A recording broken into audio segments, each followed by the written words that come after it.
عرب کی وادی ظلمات کے بحر بے کرام میں ڈوب رہی تھی، چشم فلک انسانیت کی تذلیل پہ نقاب چہرہ تھی، شیاطین انسانی وادیوں میں برہنہ رقص کر رہے تھے، اور حالات یہ تھے خورشید و انجم تھے مگر بے نور تھی دنیا،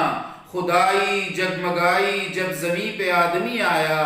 شب ظلمت کے ہنگاموں میں گم تھی عقل انسانی، کہ یکا یک تاکہ کعبہ پہ چراغ ہاشمی آیا صلی اللہ علیہ وسلم۔ معزز سامعین و ناظرین، آج کی اس ویڈیو میں آپ کو یہ بتانا چاہتا ہوں کہ اگر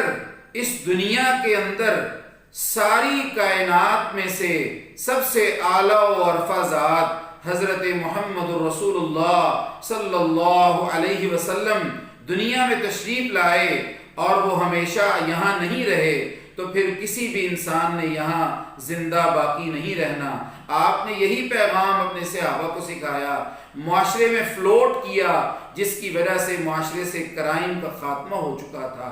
ہر شخص ایک دوسرے پر ظلم اور زیادتی کرنے سے پہلے سوچتا تھا کہ میں اس دنیا میں ہوں، یہ عارضی دنیا ہے، آخرت کی تمام چیزیں ہمیشگی والی ہیں۔ دنیا کھیل اور تماشے سے تعبیر کی گئی، آخرت کے بارے میں کہا گیا وَالْآخِرَةُ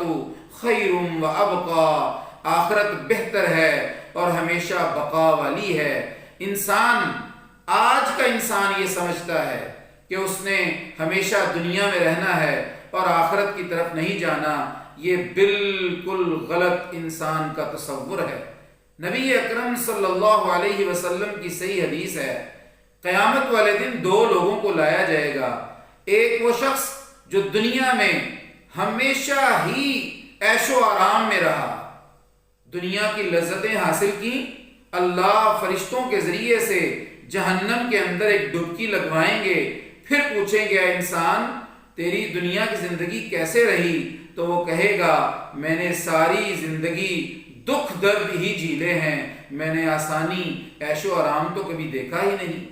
دوسرے فرد کو لایا جائے گا اور اس سے پوچھا جائے گا، یہ وہ انسان ہے جو دنیا میں شریعت اسلامیہ پر چل کر مشکلات سہتا رہا، عقیدہ توحید پہ کاربند رہا، اللہ کے پیغمبر کی سیرت پر عمل کرتا رہا، لوگوں کے طعنے سنتا رہا،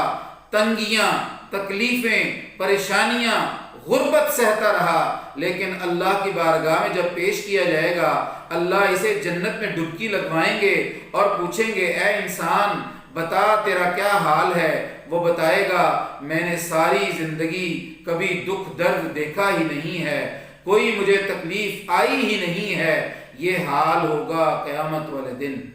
اور نبی اکرم صلی اللہ علیہ وسلم نے اپنے صحابہ کی تربیت کس خوبصورت انداز میں فرمائی۔ دو صحابہ آئے، دونوں کا کسی قطع ارضی کے بارے میں جھگڑا تھا، اور ان میں سے ایک صحابی بڑا اچھے طریقے سے خطاب کرنے والا تھا، بات سمجھانے والا تھا، فصاحت و بلاغت کے ساتھ اس نے اپنی بات سمجھائی۔ دوسرے صحابی نے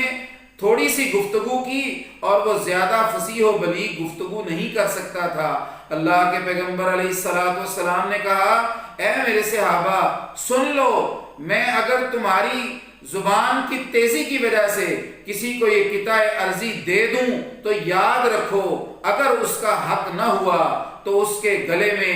یہ جو قطع ارضی ہے یہ جہنم کا ٹکڑا بنا کر ڈال دیا جائے گا۔ فبکر رجلان، دونوں صحابہ رونا شروع ہو گئے اور کہنے لگے یہ میرے بھائی کا مال ہے میرا نہیں ہے۔ دوسرا کہنے لگا یہ میرے بھائی کا مال ہے میرا نہیں ہے۔ کاش ہم اس معاشرے میں اخروی زندگی کے خوف کو طاری کر لیں تو معاشرے کا امن و امان بالکل صحیح سلامت ہمارے سامنے ہوگا، جرائم نہیں ہوں گے، محبتیں ہوں گی، دکھ درد میں ہم ایک دوسرے کی شیئرنگ کریں گے، یہ معاشرہ صحیح محمدی معاشرہ بن سکتا ہے۔ وآخر دعوانا الحمدللہ رب العالمین۔